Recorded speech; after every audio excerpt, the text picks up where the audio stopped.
నమస్తే, welcome to Suman TV. నేను విష్ణు. ప్రస్తుతంతో పాటు certified financial planner Ram Prasad గారు ఉన్నారు. వారితో మాట్లాడదాం. సార్ నమస్తే. సార్ రామ్ ప్రసాద్ గారు. నమస్తే విష్ణు గారు. సార్ రామ్ ప్రసాద్ గారు, హైదరాబాద్లో అద్దెలు ఆకాశాన్ని అంటుతున్నాయి. ఒక సామాన్యుడి పరిస్థితి అసామాన్యమైన విధంగా తయారైంది. ఒక డబుల్ బెడ్రూమ్ ఇల్లు తీసుకోవాలి అంటే హైదరాబాద్లో 20,000 పైమాట రెంట్ల పరిస్థితి ఉంది. ఏంటి హైదరాబాద్లో సామాన్యుడి జీవనం ఎలా ఉంది, ఎలా ఉండబోతోంది అనేదానికి రామ్ ప్రసాద్ గారు ఏ విధంగా వారి విశ్లేషణను తెలియజేస్తారు. సామాన్యుడు versus Hyderabad city. Yes, problem ఉంది సార్. అంటే రెంట్లు పెరుగుతున్నాయి. సో సరే 25,000 కాకపోయినా కనీసం 15,000 ఏందైతే ఈరోజు డబుల్ బెడ్రూమ్ ఫ్లాట్ రాదు హైదరాబాద్లో. ఓకే, లొకేషన్ స్పెసిఫిక్ 9,000 నుంచి అయినా మొదలవుద్ది అనుకో. 15,000 అయితే నడుస్తుంది ఒక double bedroom flat rent. So ఇది బడ్డీని అయిపోయింది, కట్టలేని పరిస్థితి వచ్చింది. అదే కదా, ఎలా పే చేయగలుగుతారు ఉన్న సాలరీస్లో అంటే అది పర్సన్ స్పెసిఫిక్ ప్రాబ్లం. బట్ ఈ ప్రాబ్లం అదర్ సైడ్ కూడా చూడాలి. మనం వన్ సైడ్ చూస్తున్నాం అంటే చాలా బాగుంటుంది ఎమోషనల్గా మనం చెప్పడానికి, ఇంకెవడో బ్రతకడానికి లేదు, ప్రభుత్వాలు ఏం చేయమంటే చాలా బాగుంటుంది. అది కాదు కదా, సొల్యూషన్ ఏంటి, ప్రాబ్లం కారణం ఏంటి. ఫస్ట్ ఆఫ్ ఆల్ చాలామంది కొత్తగా హైదరాబాద్ వస్తూనే ఉంటారు. గ్రాడ్యుయేషన్ అయిపోయిన ప్రతి ఒక్కరు పట్టుబట్టుకుని వచ్చేస్తాం. అలా వచ్చిన వాళ్ళమే అందరం కదా. సో మరి ఇంత ప్రజలు ఇక్కడ పెరుగుతున్నప్పుడు ఇక్కడికి వస్తారు, బ్యాచులర్గా మ్యారేజ్ చేసుకుంటారు, పిల్లలు, ఇదంతా ఉన్నప్పుడు ఆబ్వియస్గా మరి ఎంత సప్లై ఉన్నా డిమాండ్ అలాగే ఉండిపోతుంది.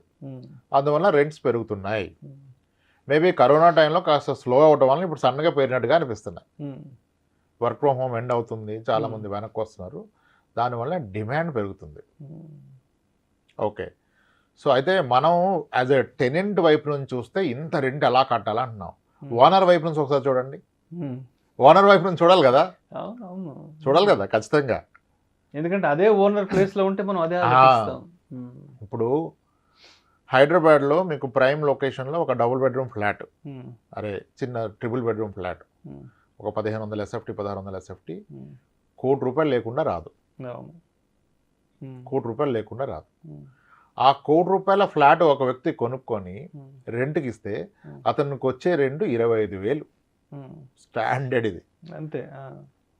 అది పాతదైనా కొత్తదైనా ఫ్లాట్ యొక్క మార్కెట్ వాల్యూ ₹1,00,00,000 పలికితే దానికి గిట్టుబాటు అయ్యే అద్దె 25,000, ₹25,000. నెలకి 25,000 అంటే సంవత్సరానికి ఎంత? 3,00,000. అందుకుగాను ఓనర్ యొక్క పెట్టుబడి ఎంత? ₹1,00,00,000. ₹1,00,00,000 కదా, అంటే అతనికి గిట్టుబాటు అవుతుంది ఎంత? 3%, 3% కదా, అంతే. 3%. ₹1,00,00,000 పెట్టుబడి పెట్టిన వ్యక్తికి రియల్ ఎస్టేట్లో పెడితే వచ్చే రెంటల్ ఈల్డ్ 3%. ఆ 3% కనుక ఈ తీసుకున్న వ్యక్తి నేను ట్యాక్స్ రిబేట్ చూసుకోవాలి, నాకు పాన్ కార్డు ఇవ్వంటే మళ్ళీ అయినా ట్యాక్స్ పే చేయాలి. ఆయన ఉన్న ఇన్కమ్ ట్యాక్స్ ల్యాబ్ ఏది ఉంటే ఆ ట్యాక్స్ ఆయన పే చేయాలి. రెంటల్ ఇన్కమ్ ఇలా టు యువర్ యాన్యువల్ ఇన్కమ్, ఆ ట్యాక్స్, మెయింటెనెన్స్, మున్సిపల్ ట్యాక్స్లు పోతే ఆయనకి 2.52% వర్కౌట్ అయింది. అదే టెనెంట్ వైపు నుంచి చూసినప్పుడు రెంట్ ఎక్కువ అంటాం, అదే ఓనర్ వైపు నుంచి చూసినప్పుడు రెంట్ తక్కువ అంటాం. మళ్ళీ ఇవన్నీ కాకుండా ఓనర్కి ఈ ట్యాప్ రిపేర్లు, పెయింట్లు, అవి ఇవి ఇలాంటి మళ్ళీ మెయింటెనెన్స్ కూడా ఉంటాయి. సరే వదిలేండి, అంత కాంప్లికేషన్ అక్కర్లా. సింపుల్గా ఓనర్ పర్సెప్షన్ ఎలా ఉంటుందో తెలుసా?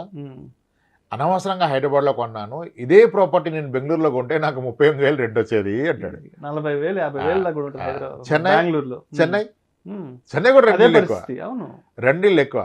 నిజానికి ప్రాపర్టీ ప్రైస్ తక్కువ compare to Hyderabad. Bengaluru property price తక్కువ, చెన్నై ప్రాపర్టీ ప్రైస్ తక్కువ, రెంటల్ ఇల్లు ఎక్కువ. అంటే అక్కడ రెంటల్ టర్మ్స్ కూడా వెరీ స్ట్రిక్ట్ ఉంటాయి, ఓనర్కి చాలా ఫేవరబుల్గా ఉంటాయి. 6 months అడ్వాన్స్ లేని మీకు ఫ్లాట్ రాదే. హైదరాబాద్ బెంగళూరు, సారీ చెన్నై అండ్ బెంగళూరులో. హైదరాబాద్లో వచ్చేస్తే 2 months అడ్వాన్స్కి. ఇంకంతే కదా, ఇప్పటికీ చేంజ్ అవ్వాలి. ఐ డోంట్ సీ ఇక్కడ 40,000-50,000 పే చేస్తే మనకి ఇల్లు దొరుకుతుంది అంటే 2 నెలల అడ్వాన్స్. అదే బెంగళూరు, చెన్నైలో కనీసం 4-5 లక్షలు పే చేయాలి అడ్వాన్స్. సో అంటే ప్రాబ్లం లేదంటలేదు, understand it. And other side కూడా చూడండి మీరు.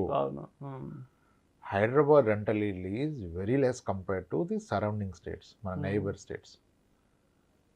కానీ ప్రాపర్టీ వాల్యూస్ బాగా ఎక్కువ పెరిగిపోయాయి హైదరాబాద్లో. ఎందుకంటే ఇక్కడ developments are happening very fast కదా. ఎన్ని హై రేజ్డ్ ఫ్లాట్స్, ఎన్ని వెంచర్స్ నడుస్తున్నాయి, ఎంత బుకింగ్స్ అవుతుంది. హై రేజ్డ్ ఫ్లాట్లో వచ్చే ప్రైమరీ ఛాలెంజ్ ఏంటంటే హై రేజ్డ్కి కన్స్ట్రక్షన్ కాస్ట్ ఎక్కువ పెరిగిపోద్ది. స్ట్రెంత్ ఆఫ్ మెటీరియల్ అంతా మారిపోద్దిగా. మీరు 4 సెల్లార్లు తీసి అక్కడ నుంచి స్ట్రెంత్ బిల్డ్ చేసుకుంటూ పోతే ఫర్ ఎస్ఎఫ్టీ కన్స్ట్రక్షన్ కాస్టే వెళ్ళిపోద్ది. ప్రాక్టికల్గా బిల్డర్కే 5,000 దాటిపోద్ది. కాబట్టి వాళ్ళు 8,000కి 10,000కి అమ్ముతున్నారు. ల్యాండ్ కాస్ట్ కూడా యాడ్ చేయాలి కదా. సో ఇక్కడ primary problem has come, the property price is going up. దాన్ని accordingly rental yield still compared to other states ఇది లెస్. కానీ ఎస్, మిడిల్ క్లాస్కి లోయర్ ఇన్కమ్ వాళ్ళకి ఇబ్బంది కావచ్చు. ఇప్పుడు మనం దీనికి సొల్యూషన్ ఏంటని చూద్దాం. ఇప్పుడు ప్రాబ్లమ్ని సెంటిమెంట్ పెద్దగా చేస్తే బాగానే ఉంటుంది, కానీ అది కాదు కదా. That is of no use. పెరిగిపోతుందని బాధపడితే ఉపయోగం ఉందా? లేదు కదా. దీనికి అసలు సొల్యూషన్ ఏంటి? ఒక middle class man, lower income or average income or middle income person, how to tackle this rental పెరుగుతున్న క్రమంలో ఎలా చేయాలి? నేను పిల్లలు ఎడ్యుకేషన్కే పెడతానా, ఆ స్కూల్ ఫీజులు కట్టాలా, లేకపోతే రెంట్ కట్టాలా, ఎలా అంటే ఎలా అయినా నీ బ్రతుకు నువ్వు, అంతే కదా. ఇప్పుడు అవన్నీ బ్లేమ్ చేసి సిస్టమ్ని మార్చలేం. ఇదే సిస్టమ్ రన్నింగ్. ఓకే, ₹1,00,00,000 ఆస్తుంది. ఎంత వస్తుంది కౌలు? ఏమొద్దండి, ఎవరు చేయరుగా. సంవత్సరం కూడా 1,00,000 ఇస్తారు. ఓకే, నీ ₹1,00,00,000 ఆస్తికి నీకు వచ్చే కౌలు ₹1,00,000. ఇక్కడ నువ్వు వచ్చి ₹1,00,00,000 విలువ చేసే ఇంట్లో రెంట్కు ఉండి 3,00,000 కడతావు. ఇక్కడేమో 3%, అక్కడే 1%. అదేంటి సార్ అట్లా అంటారంటే? అది తాతగారి నుంచి వచ్చింది కాబట్టి మేము తీయలేమంటాడు. తాతగారి నుంచి వచ్చింది కాబట్టి తీయలేము. మరి ఎవరు తీస్తాడు?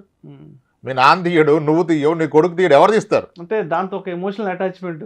అదే problem comes when your emotion.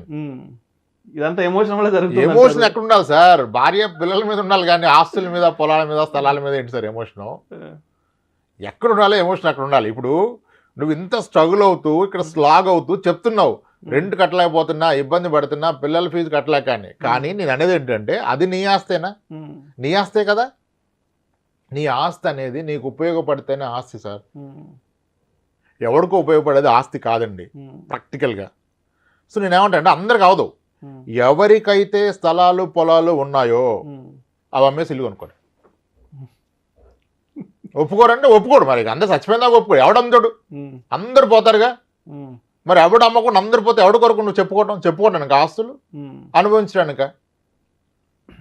Simple కదా.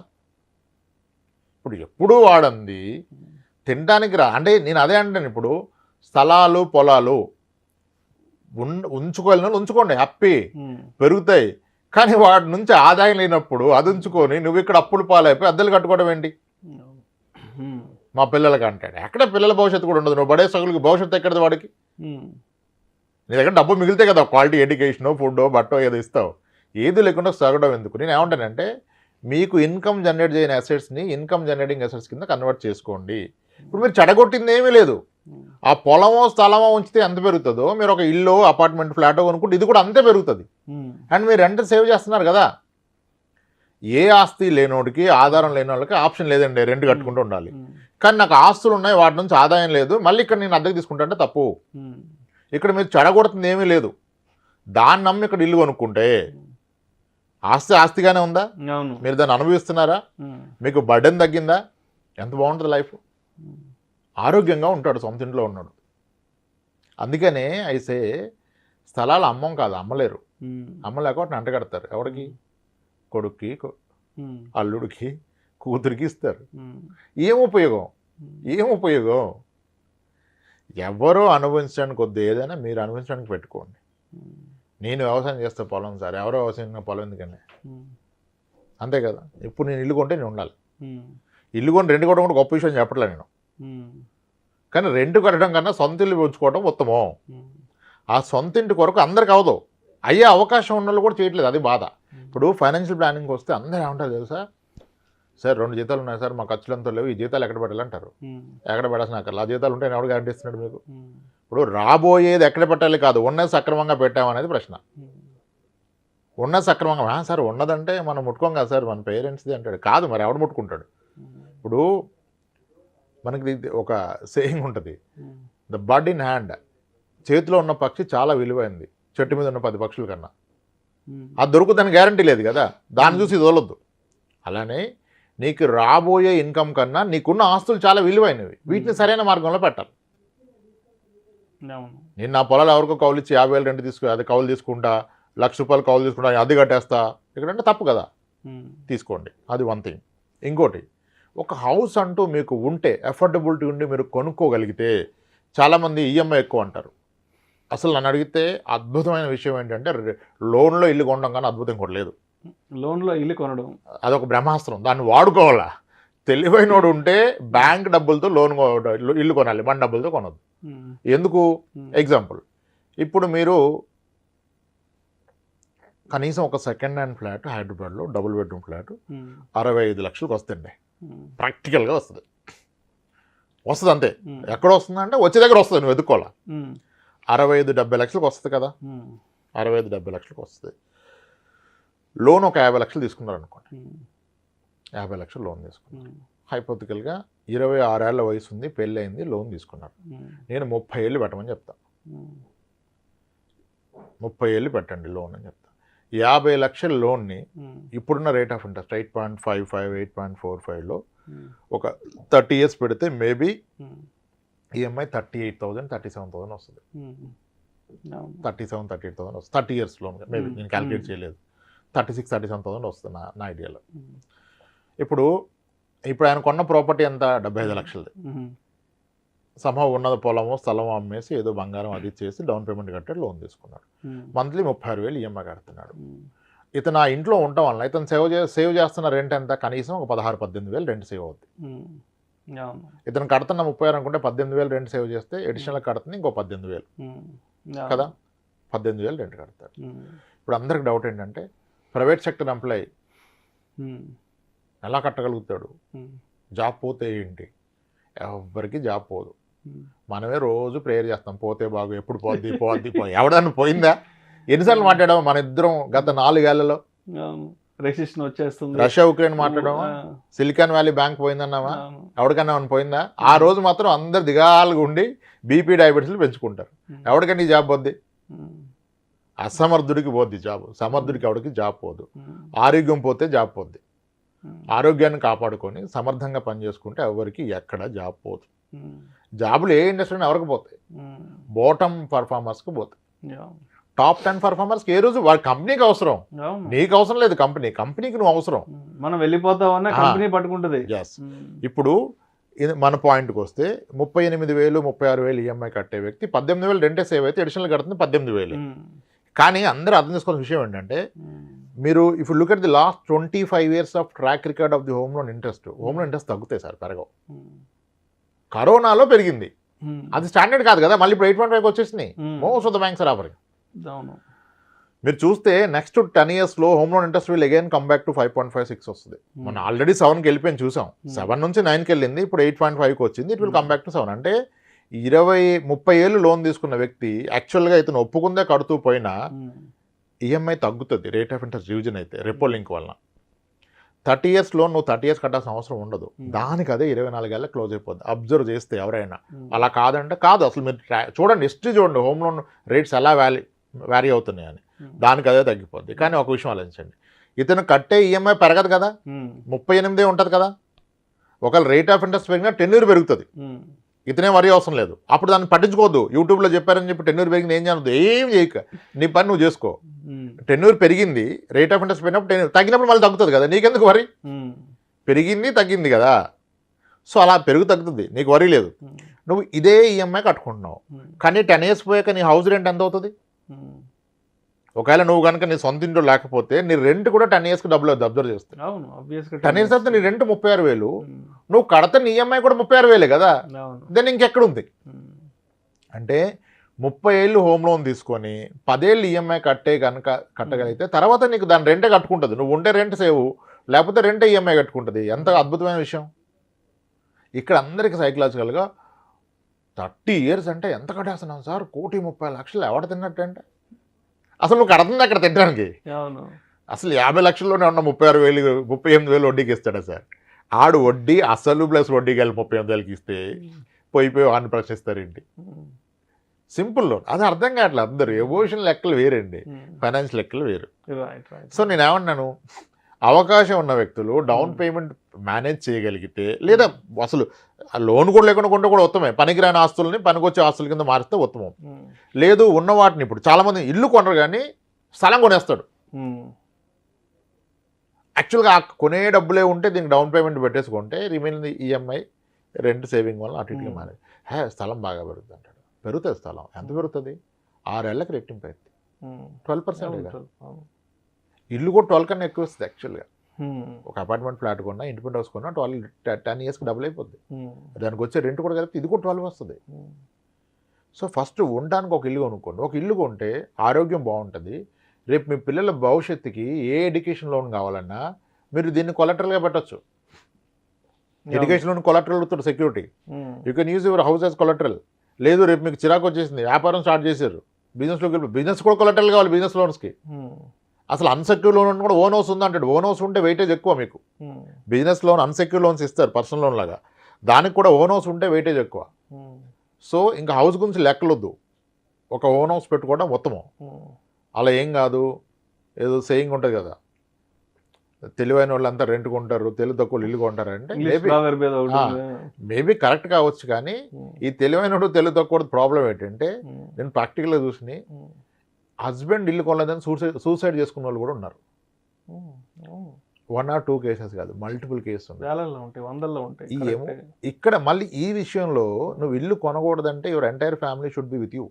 ఓకే మనకు అవసరం లేదని అప్పుడు కొనుక్కో, కానీ వాళ్ళకి కావాలని నువ్వు కొనాలి. అర్థమైంది కదా? ఇల్లు కొనుక్కోవటం ఉత్తమం, దాన్ని లోన్ ద్వారా కొనుక్కోవటం అత్యుత్తమం.